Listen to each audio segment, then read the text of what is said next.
You ever seen someone cry just from holding dirt? Not because they lost something, but because, for the first time in their lives, it finally belonged to them. That's what happened in Burkina Faso. January 20th, one stroke of a pen, and suddenly 20 million people weren't just living on land. They owned it, just like that. No more quiet deals behind closed doors. No more foreign suits buying up forests they've never walked through. No more grandmothers planting sorghum on soil leased from companies in Dubai. Captain Ibrahim Traoré stood up, looked the world dead in the eye, and said, "No foreigner will own an inch of our land again." And he meant it. Sound radical? Maybe. But if you grew up watching your grandfather's farm handed to strangers while your family scraped by on rented dirt, maybe you'd call it justice. You want to understand why that signature hit so hard? You've got to know what came before.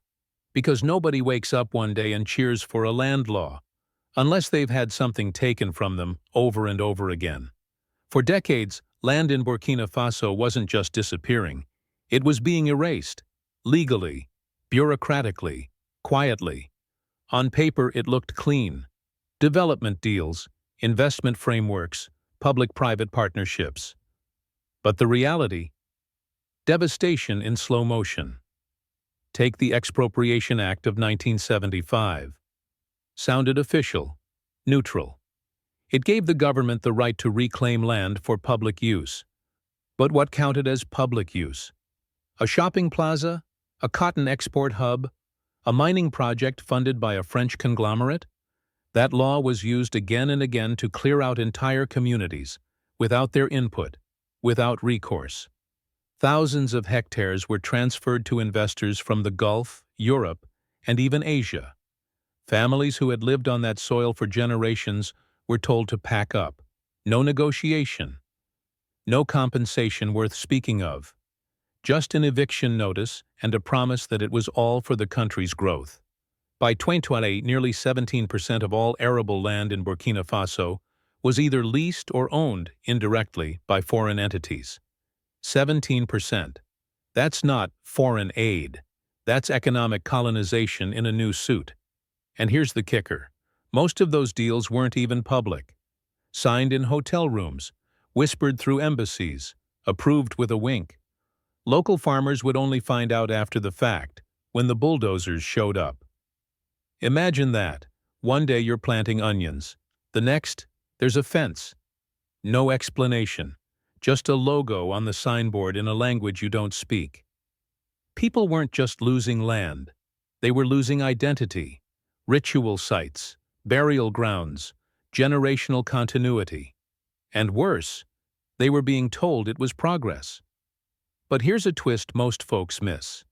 Some of the biggest land buyers were actually shell companies, holding firms with no address, just a name, a P.O. box in the Caymans, and a team of lawyers. What kind of development starts with that? So yeah, when Traoré dropped the hammer in 2025, it wasn't radical. It was personal. Let me ask you something. If your land, your grandmother's land, had been signed away without a word, and someone finally stood up to stop it, would you call him dangerous, or would you call him necessary? They called it investment. They called it progress. They said the country would grow. Jobs would come, everyone would benefit. But let me ask you, who's everyone? Because from the ground, from the dusty roads of Kodugu to the dry farms in Tenkodogo, progress looked a lot like dispossession, and investment felt a lot like betrayal. See, the thing is, we never agreed to any of it. There was no town hall, no village assembly, no elder consulted. One day we were farmers. The next we were trespassers on our own fields. And you know what's worse than losing something? Being told you never owned it in the first place. And that's exactly what they did. Government officials would show up with briefcases and vague promises. You'll be relocated. We'll build something better. This is for the greater good. But then they'd disappear, and in their place?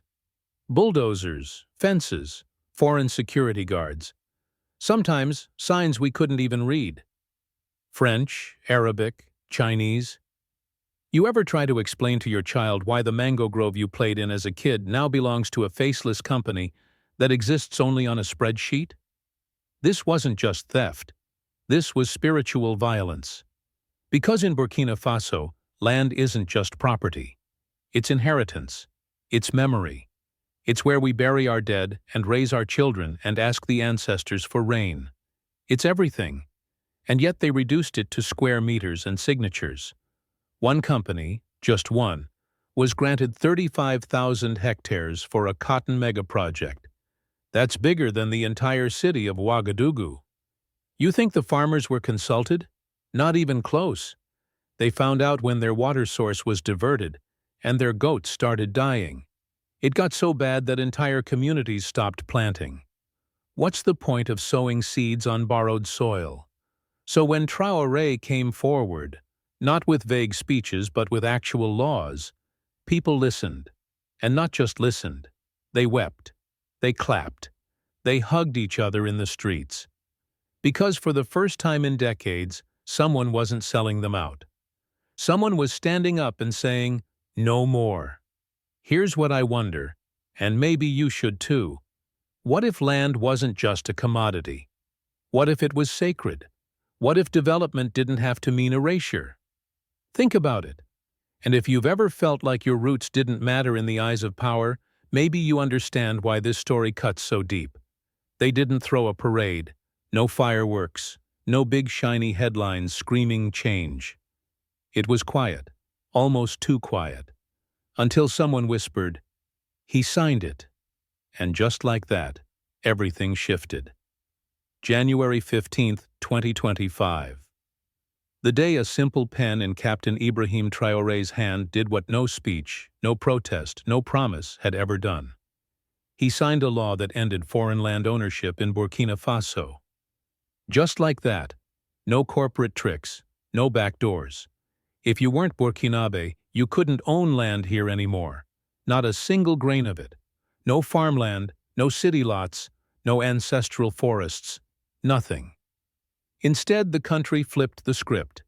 From now on, land would stay with the people, through long-term leases. 18 years for families, 99 for projects that actually helped. But ownership? That was over. And the world blinked. But we didn't. Offices shut down overnight. Contracts got voided mid-process. Investors lost their grip. Phones went dead. Brokers who used to talk like kings? Gone. And for once, silence felt like justice. But here's where it gets real.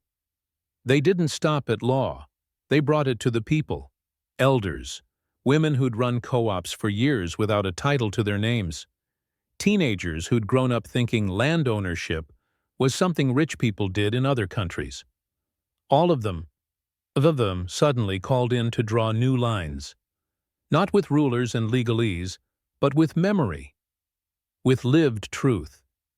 In Zainor, they cut up a massive cotton estate, land that used to belong to someone no one ever met, and gave it back to 120 small farmers. In Bobo, plots once reserved for gated compounds, handed to families who'd been squatting in sheet metal for 10 years. And man, the ceremonies, not the government kind, the human kind. A torn plastic tent, a few chairs, a beat-up speaker playing old songs. A line of people holding their first land certificates, hands shaking. Some laughed, some cried. One woman dropped to her knees and just pressed her forehead to the paper, because for once, it was real.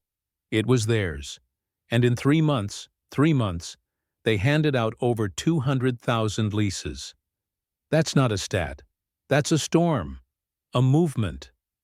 Trucks rolled through dirt roads with mobile printers and satellite links. Farmers stuck their thumbs on a scanner and walked away with legal proof. People who had nothing now had something the world couldn't take. So let me ask you, if that's possible here, in a country written off as poor, unstable, too broken to fix, what's stopping the rest of us? It didn't take long for the world to react. 48 hours after the law dropped, European investors started pulling out. One company, big in mining, lost $200 million in deals overnight. Stocks dipped. News anchors got dramatic. Headlines read like war declarations. Land coup in West Africa. Burkina goes rogue. No land, no future. And then came the pressure. Phone calls, emails, threats dressed up as diplomacy. The European Union paused $450 million in aid. The U.S. hinted they'd review development agreements. Even a few African governments, quietly of course, wondered if Burkina had just blown up the playbook. You know what Traoré did? He didn't panic. He didn't backpedal. He stood there, calm as ever, and said, "This is not isolation. This is restoration." No raised fist, no angry rant, just a man who knew that sovereignty doesn't come gift-wrapped. You take it, or you never have it. And the irony? The loudest critics were the ones who'd never stepped foot in a village here. Never sat with a farmer who couldn't grow millet because his land got sold to a palm oil firm in Qatar. Never met a woman who buried her husband on ground she couldn't legally claim. But suddenly, they cared. Suddenly, they were worried about stability, about foreign confidence, about property rights. Property rights? Where were those rights when families were evicted overnight? When kids watched fences go up around their only source of water? Now they talk about risk. But what's riskier? Keeping people landless in their own country, or finally letting them belong? Here's the part that stings. They called it reckless. But wasn't it reckless to hand a third of your land to people who don't speak your language? Who don't eat your food? Who can't name your rivers? So yeah, the backlash came fast. But so did the clarity. Because for the first time in decades, Burkina Faso wasn't reacting to the world. It was defining itself. And if that scared a few boardrooms in Paris or Washington, maybe that says more about them than us. The more grounded this reform became, the louder the outrage got. You'd think the world would applaud a country choosing equity over exploitation, right? But no. The more leases got printed, the more uncomfortable foreign governments became. Because deep down, this wasn't just about Burkina Faso. It was about a dangerous question echoing far beyond its borders. What if land doesn't need to be for sale at all? By March 20, over 230,000 lease certificates had been distributed. That's more than all registered land transfers in the previous 10 years, combined. And this wasn't just urban paperwork. These were documents delivered to farmers in remote provinces, via trucks running on satellite links and solar power. Each certificate had a QR code tied to a digital registry. No middlemen, no bribes, just a biometric scan. And boom, you had legal control over your land for the first time in your life. And let's be clear, this was not a return to chaos. It was the opposite. This was structure, built from the bottom up. Each province formed local land councils. These weren't dusty bureaucrats. They were actual people from the communities. Elders, women from co-ops, and youth reps. They reviewed claims, settled disputes, and redrew boundaries based not on maps in some ministry office, but on stories passed down through generations. In the village of Kombisiri, a dispute over a forest trail, frozen since 1988, was resolved in 5 days. 5 days. Not 5 years, not endless court dates. Just honest discussion and final signatures, with the council and community present. Meanwhile, Western media couldn't decide whether to panic or laugh. One UK tabloid ran a cover. Is Burkina the next Zimbabwe? Another called it the Mugabe Playbook 2.0. You know what they never mentioned? The data. The fact that agricultural productivity in 3 regions actually rose after land redistribution. That co-op membership doubled.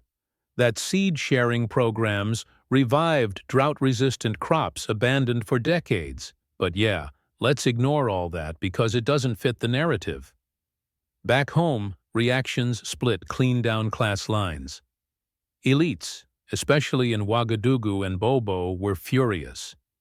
Many of them held informal claims to vast peri-urban land they'd acquired through family connections or favors. Now, frozen, revoked, gone. Some of them took to the streets, organized protests, held banners about property freedom, called it state overreach. But ask the smallholders in the Central Plateau, the ones who finally got their plots legalized after years of fear and limbo, and they'll tell you this wasn't theft, it was repair. One man in Zorgo said it best. They said we were landless, but we were only undocumented. Now we exist. And that's the part the world doesn't know how to handle. Not that a country stood up, but that its people stood taller. So let's ask again. If giving land back to its people brings outrage, what does that say about who's been holding the pen all this time? You can only push people for so long before the land itself starts pushing back. For years, Burkina Faso's soil was drained for someone else's profit. Cotton grown not for local cloth but for export contracts. Gold mined not for national reserves but for foreign shareholders. Even water was being redirected. Canals dug to serve mega farms while nearby villages rationed buckets by the hour. So when the reform came, it wasn't just paper, it was pressure relief. And the land responded. By May 2025, the government launched over 300 community irrigation projects across 10 provinces. Boreholes were dug, solar pumps installed. Extension officers trained in drought-resistant methods fanned out into rural areas, not with textbooks, but with calloused hands and field-tested advice. And it worked. Millet yields in the eastern provinces rose by 18% within one planting season. Sorghum sprouted again in regions written off as infertile. Entire co-ops, led by widows and youth collectives, began experimenting with vertical farming and crop rotation. Land that had been sitting under foreign speculation deals was now buzzing with real, messy, human work. Here's the thing nobody reports. Productivity didn't come from foreign investment. It came from ownership, from people finally knowing that the fruit of their labor wouldn't be fenced off or flipped at the next donor meeting. But let's not pretend it was all smooth. Urban elites pushed harder. A group of wealthy developers filed a constitutional challenge, claiming the leasehold system violated their right to free enterprise. One politician called it economic suicide. On Twitter, well, X now, commentators screamed that Burkina was chasing ghosts. Nobody will invest now, they said. This is how nations collapse. But outside of their circles, nobody was listening. Why? Because people had already collapsed. Years ago. When their land was taken, their futures mortgaged for someone else's portfolio. And now? Now they were standing again. In the town of Kaya, a shea butter collective of 10 women used their new land lease to secure a microloan, bought machines, doubled production, hired help, and not one of them had ever set foot in a bank before. That's not theory. That's survival turned into momentum. So yeah, the system fought back. But so did the people, with calloused hands, with seed banks, with lease certificates laminated and hung on living room walls like family portraits. You can say what you want about ideology or markets or global integration, but in Burkina Faso, land finally had a heartbeat again, and it sounded a lot like home. You think this is just about farms and fields? It never was. Land was just the start, the visible piece, but underneath it, power, voice, dignity.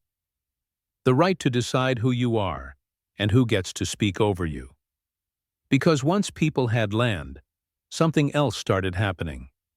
They started showing up, in meetings, in councils, in decisions they were never invited to before.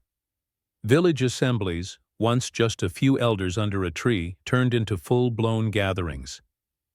Dozens, sometimes hundreds of people, women with notebooks, young men with solar-powered tablets.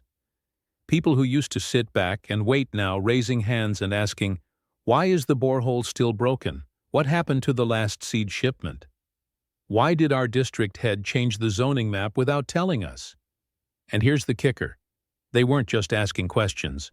They were getting answers. Real ones. In Kongusi, a village noticed a clerical error that gave a former military general a 99-year lease on land meant for 10 families. Old regime stuff. Normally, that kind of mistake would take years, maybe never, to fix. This time, 48 hours. The lease was revoked. The council issued an apology. Publicly. That kind of response? Unthinkable a year earlier. Transparency didn't become a buzzword. It became an expectation. Because when people have land, they have leverage. You can't ignore a farmer who holds the paper. You can't sideline a widow who now controls a plot that feeds 30 others. Even the political landscape started to shift. In Bama province, a young teacher, 32, no backers, no family name, ran on a platform of land for all. He beat the incumbent by a landslide. That incumbent? Funded by agro-industrial money for the past 12 years. 2/3 of seats in Ouagadougou's city council flipped to candidates endorsed by farmer cooperatives. Parliamentary committees had to make room for people who weren't from think tanks or ministries, but from rice fields and peanut farms. And yeah, the old guard didn't like it. But the ground had moved. Literally. The people they once ignored now had maps, leases, receipts, and memories. They remembered who sold what, who signed which deal, and who stayed quiet when the bulldozers came. So no. This was never just about dirt. It was about replanting something much bigger. And once it started growing, even the ones who mocked it at first couldn't help but notice. This wasn't a phase. It was a reckoning. You know the moment when power flinches? When the ones used to pulling strings suddenly don't know where the strings are? That happened in April. At first, they tried to act calm. Statements from ministries in Europe said they were monitoring the situation closely. Washington called it an internal matter. Even the World Bank tiptoed, issuing a press release so bland you could taste the fear in it. But behind closed doors, they were scrambling. One leaked cable from a West African embassy literally said, "We are witnessing a precedent that may challenge over 4 decades of market doctrine." That's code for, "We're losing control." And they were. By now, over 250,000 leases had been issued. Not vague promises, real, signed, scanned, archived leases. Backed by biometric IDs. Linked to a public database anyone could search. And it wasn't just farmers. It was women's groups, schools, solar co-ops, even a crew of disabled veterans in Kaya who secured a plot to build adaptive farming equipment. That's when neighboring countries started calling. Not press releases, not symbolic gestures, real calls. Delegations from Ghana, Mali, Benin flew in, not for TV cameras, but with clipboards, USB drives, tough questions. How did you digitize rural land so fast? Who audits the leases? What do you do if a general demands special treatment? And here's the twist they didn't expect. There was no magic formula. It was structure. It was clarity. It was the same elders who used to be ignored now sitting in village councils, mapping territory with their hands, not GIS software. It was youth volunteers teaching their grandparents how to check lease IDs by fingerprint. Meanwhile, the pressure dialed up. The EU quietly froze a 400 million aid package. France canceled a bilateral visit. One American think tank literally labeled the reform a soft revolt against global norms. But here's what they didn't see coming. No one inside was backing down. You couldn't walk into a market in Bobo without seeing someone waving their land paper like a lottery ticket. This is mine, finally mine. It was messy, loud, emotional, and completely unstoppable. And overseas, the diaspora started sending remittances not just to pay bills, but to fund projects. In Brussels, a group of Burkinabe cleaners pooled wages to drill a well back home. In Brooklyn, two cousins launched a fund for seed banks. People who'd been gone for years suddenly felt called back, not by flag, but by soil. So now ask yourself this. If a government gives people land, and people give it meaning, who really holds the power? And if you're sitting in a capital city watching this unfold, maybe the real fear isn't failure. Maybe it's that it might work. Maybe this was never about land. Maybe it was about being seen. For decades, people here were treated like shadows, standing on soil they fed, bled, and buried their families in, but never being asked, "Is this yours?" And now, finally, they weren't just being asked. They were being answered. Not with speeches, not with handouts, but with paper, ink, law, proof. A man once told me he didn't believe in government, not after what he'd seen. But the day he held that lease certificate, his hands shook. Not from joy, at first, but disbelief, like he was scared someone might snatch it back. He looked at me and said, "Is it really mine?" I told him, "Yes," and he just nodded. Quiet, like something heavy had finally dropped off his back. That's what this is. Not a revolution with fire and slogans. A slow, stubborn reclamation of dignity. And maybe that's why it scared so many people. Because when the ground beneath the poorest starts to firm up, the ground beneath the powerful starts to crack. So here we are. One small nation. One giant question. What if land was never meant to be owned? Just shared, protected, passed on? And if that's true, then what does that make everything we've built?